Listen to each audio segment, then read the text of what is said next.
Good evening, folks. Reloading Bench back with you once again. And as you can see, we've got a package. So that is another way of saying mail call. And this is actually reloading related. So imagine that.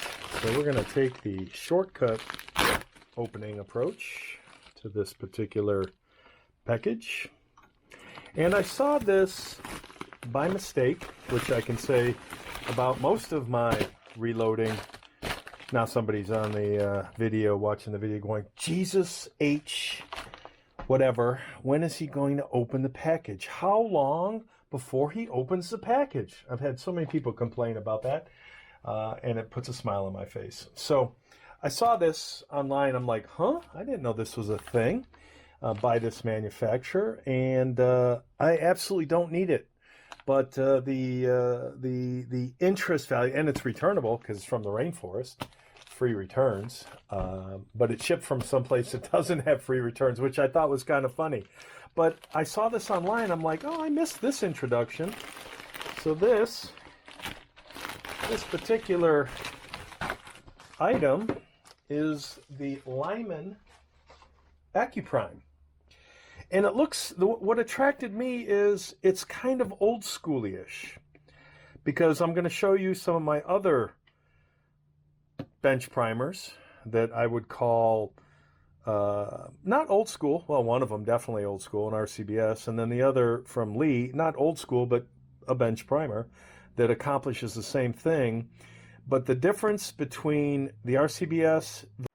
All right, take two. So as soon as I started babbling, my camera shut off because the memory card was full. So I don't remember where I was at, other than to say I saw this online, and I saw just this one, and I thought, hey, that's kind of old schooly looking kind of thing. And as I said earlier, I do not need this at all. And thank goodness for the rainforest return policy, the free returns, because I'm going to open it up, I'm going to look at it, and I'm going to see if it's a keeper. So this was about, I think, 65, I'm going to say 70, you know, when you add up all the shipping and blah, blah, blah, blah, blah, blah, blah, you know, let's just call it $75. They also have another version, which is triple the price, like $1.75. And it has a primer feeding arm, kind of like the Forester and some of the other, and the RCBS, but the arm doesn't, the feeding tube doesn't rotate, smacking back and forth, which never really did it for me. That's why I don't like the RCBS or the Forester. I like them in concept, but I don't like them in execution.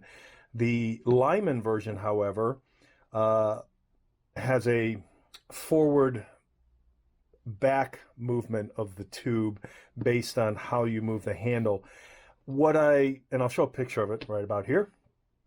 And obviously I'll probably have shown already the picture of the Forester and the RCBS with the windshield wiper action on the primer tube, which that doesn't do it for me. I wish there was another way to deal with that. And then there's a company, and you know, I honestly can't remember. I'd have to look at the video.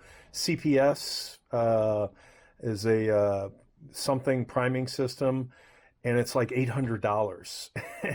And the difference with the CPS versus, say, the Forester or the RCBS is you can dial in the depth of your primer. So for match shooters, CPS, and as expensive as that, you know, $800 for a primer? No, bench primer, not happening for me. But for others, maybe it's justifiable. But the Forester and the RCBS, there's no way to adjust the depth. And I've made a video previously. I have a handheld Frankfurt Arsenal priming tool that's like the Sinclair, and you can adjust thumb twist to adjust the depth. So if you like hand priming, that's a great utility, great tool. And again, I did a video on that years and years ago. So this one caught my eye because it looks kind of, two reasons. One, it was relatively, and it depends on who you ask, relatively affordable. And it had a very old school look. And if you look at the other Lyman priming system that has the feeding, the primer tube, it looks very plasticky, and I've seen videos of it, and it sounds very plasticky, whereas this looks, and I'm hoping when we open it that it's all metal. So, oh, you cannot say I did not open it. Here, let me show you a reloading bench trick. Actually, no, let me get a bigger. We're going to get around that. Ta-da, heat gun. So,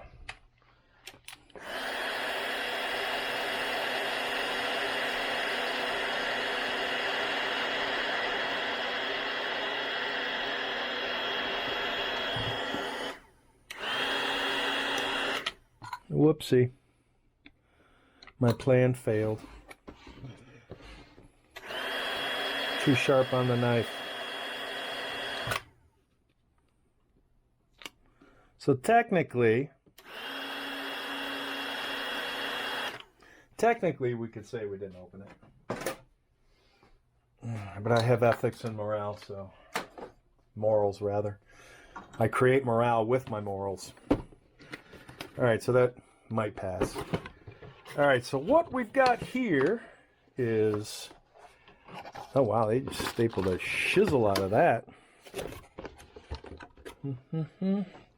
That's another, gee, you opened it. Why wouldn't they just include that in here? Yeah, that's kind of interesting. I didn't know I'd have to have so many tools to open up a tool. Have to have tools to open up the tool.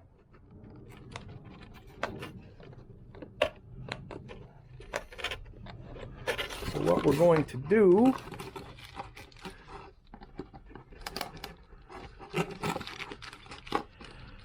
is we're going to do that.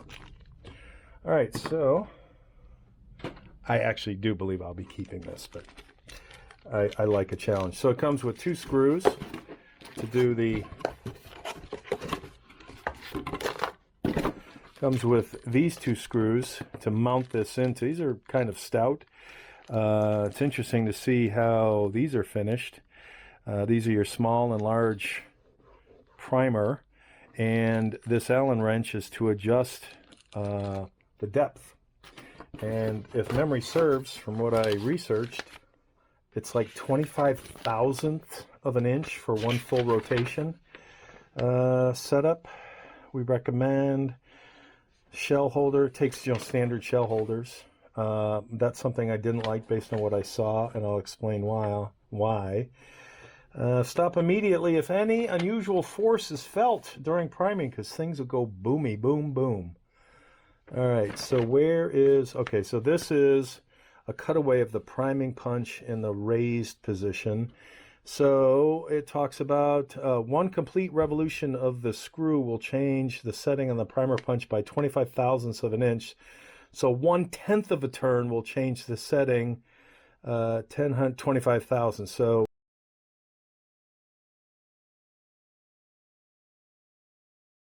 okay, if I'm reading those numbers correctly. Suffice to say that you would want a caliper to check your settings. I don't think there's much to it other than, it looks like it's all assembled. That doesn't look like a tool that you can take this out. It looks like cast aluminum. It's not magnetic. That's all there is. That's all she wrote, folks. It is just a box. It's probably a bigger box than it actually needs to be, in my opinion, but whatever. All right, so the box and the instructions go away.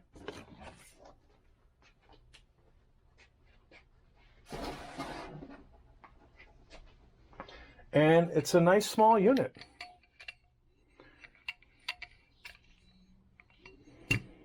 And I could probably get away with, where is my stuff? What I'm looking for is my kit for my Hornady case prep center. I haven't used it in a while, or rather I haven't used the mounting system in a while. Achoo! There it is. Okay, I move stuff around so much. Ooh, that's a dusty.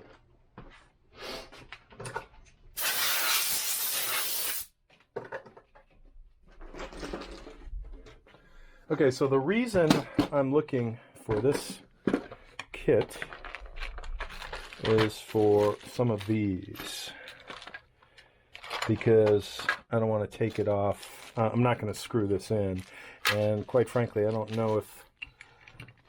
Okay, so it looks like I'd have to have a very short... these might be too long. Let's find out.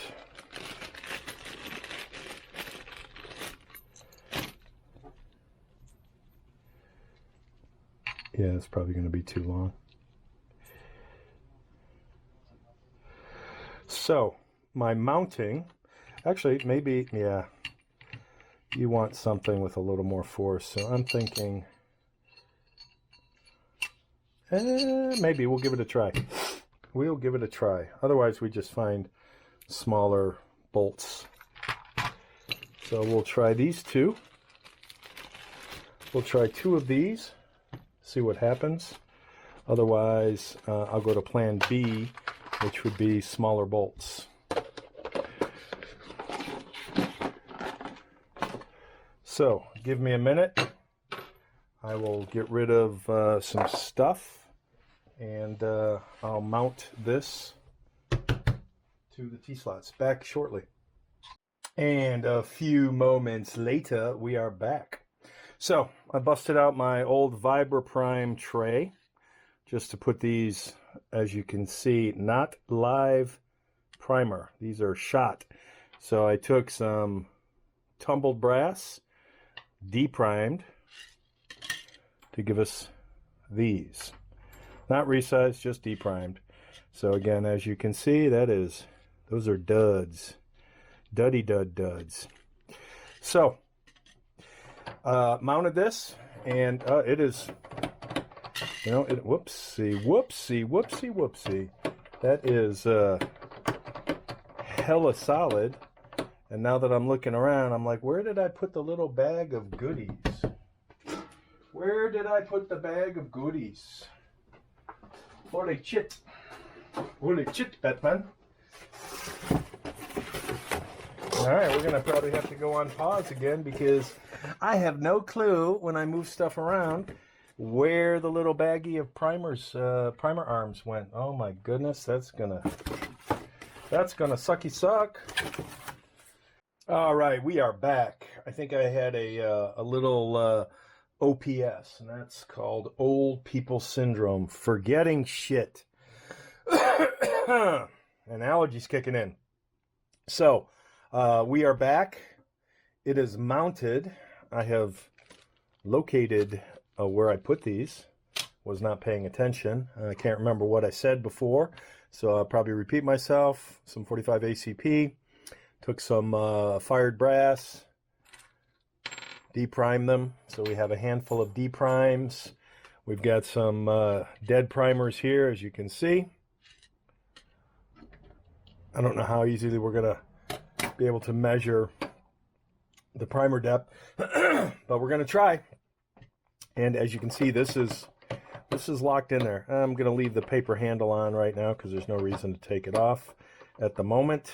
Again, I don't know if this is a keeper or not, but as you can see, this is locked in.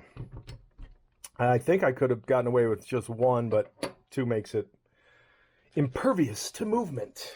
All right, so we will take out the 2 most important components, and that would be the primer rod.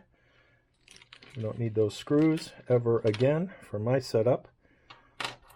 And again, this is the, it looks like it's, charcoal bluing there, color case hardening. Maybe it is. All right, so we clearly have a small and a large. So we will put the small back in the bag. And this is the end that adjusts, and you can see threading. Maybe you can't, but I can. So apparently you just drop it in. You can feel the spring, and you can't see it, but down here you can see it's on a little road. It's got a little, I don't know, for lack of a better term, a ramp, so you can see what it's doing there. And when I saw some of the other videos, it looked like, actually,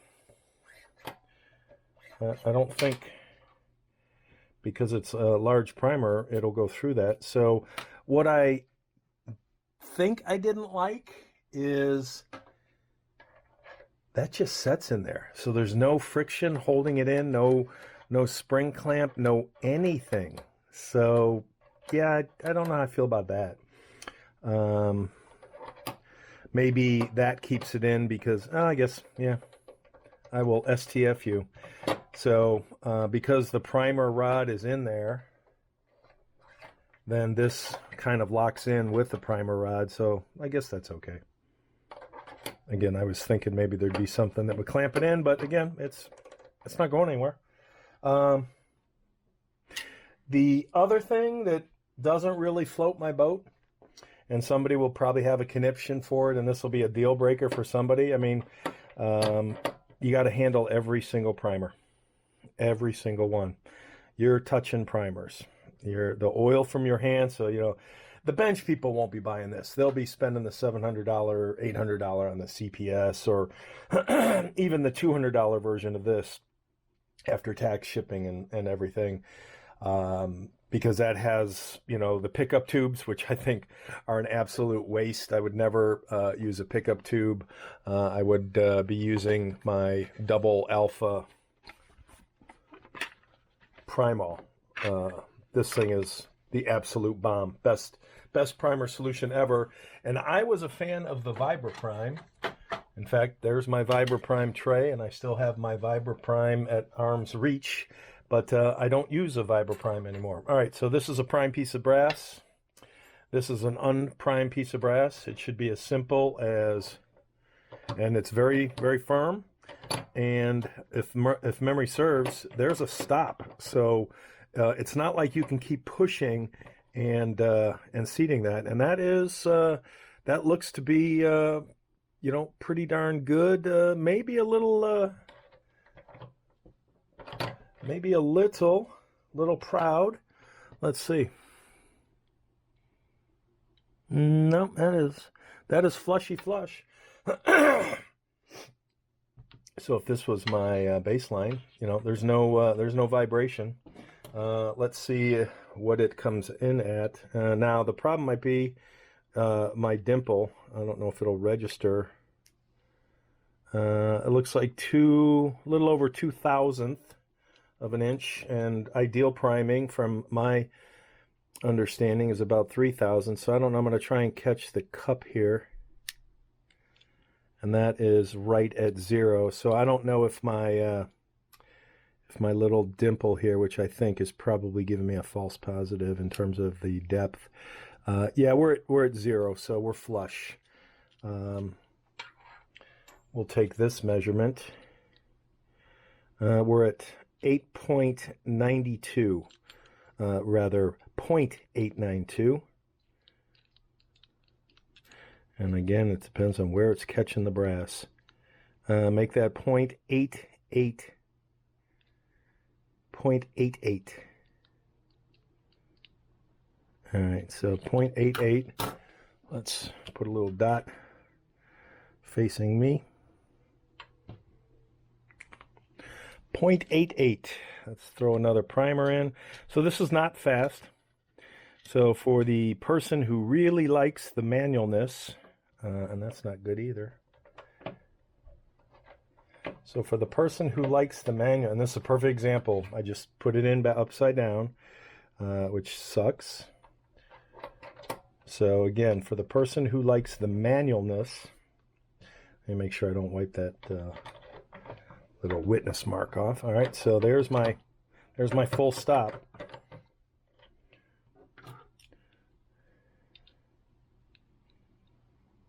Yeah, 0.88. So we are flush.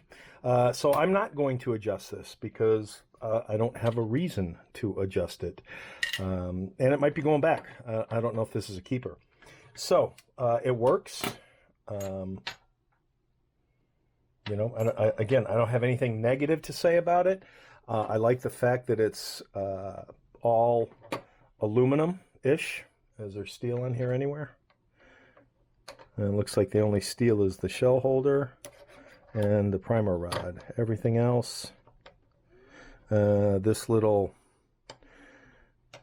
I can't tell if it's that, I think this is metal. This black thing may be metal. There's a screw down there. So there's not a lot of metal on this. It is primarily aluminum. Yeah, this is aluminum. But again, for a bench primer, not bad. So let me compare it to other bench primers. So you've seen this over the years. This is my Lee, and you know, fair is fair. So we'll undo this, and we'll mount the Lee.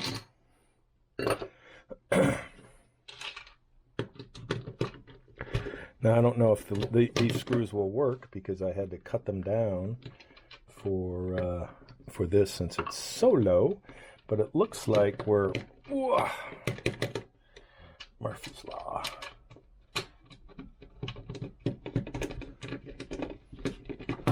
Murphy's Law. Brute force. It's amazing what it can do. Pressure. Under pressure. David Bowie. Anybody a fan? All right. So this is essentially the same thing. About the same footprint. Primer depth adjustable. Primer depth non-adjustable.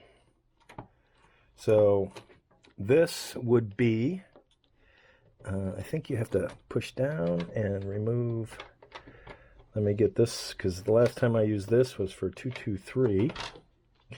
So this is how you change large and small. I don't have the large readily at my fingertips, so it's not like I can demonstrate that particular functionality. But in terms of ease of primer swap, that's it. So this is just, you know, press and go. There is no depth gauge, so you cannot adjust the depth as you can with this. So, and I don't remember, was it 0.025 is one rotation.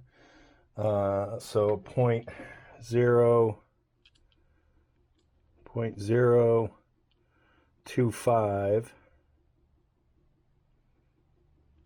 That's how much one rotation will give you. If I was right on the directions.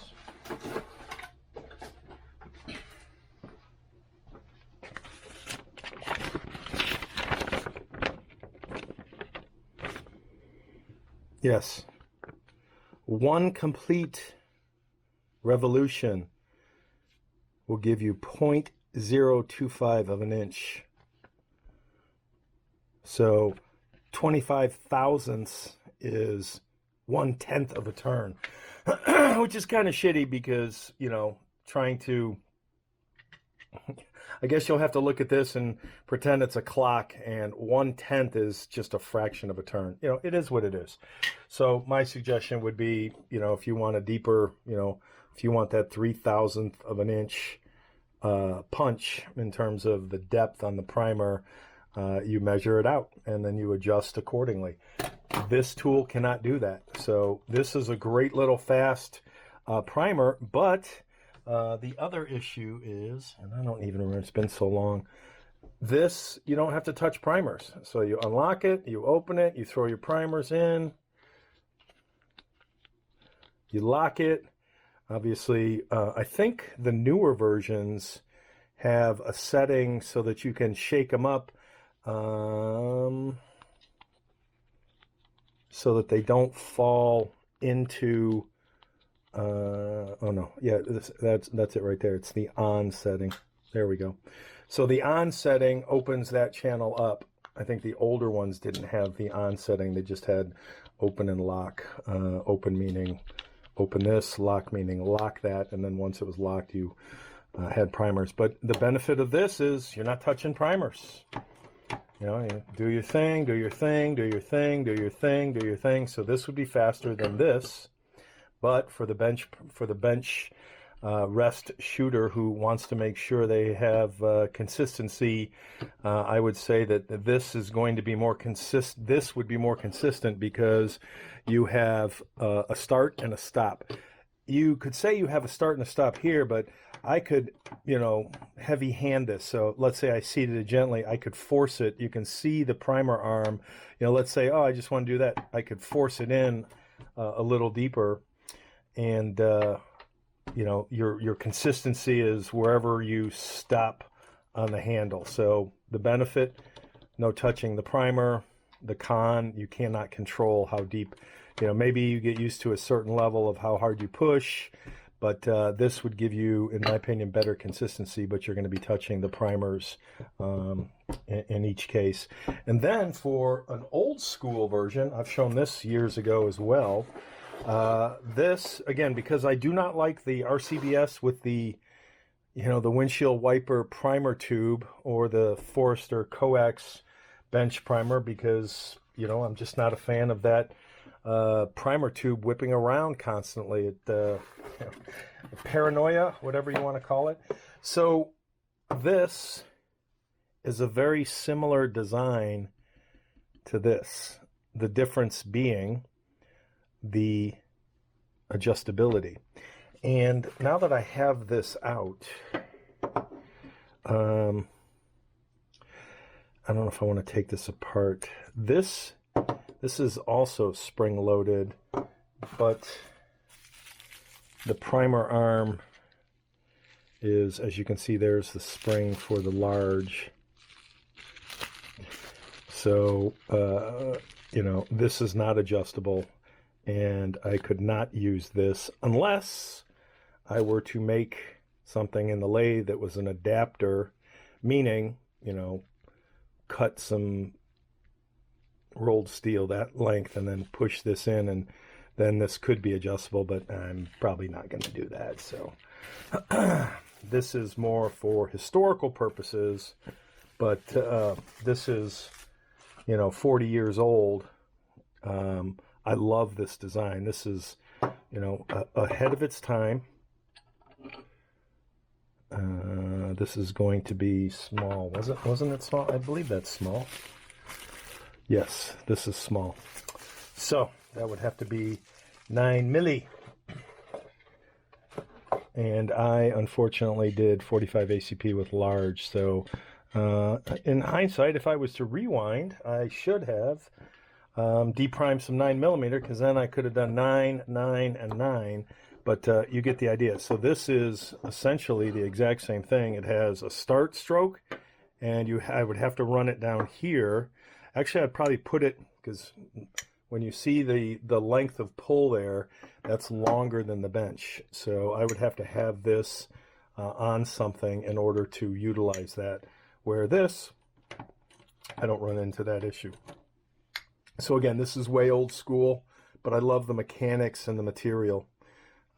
This is steel.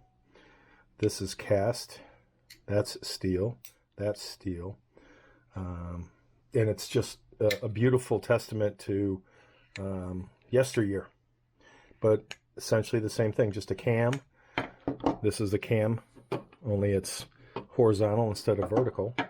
And this is a similar model, which is a combination of both. So again, very cool old stuff. Different purposes for different needs. I actually prefer to prime on the press. So that's why, you know, I don't know if this would be a keeper for me. I really like the old schoolness factor of this.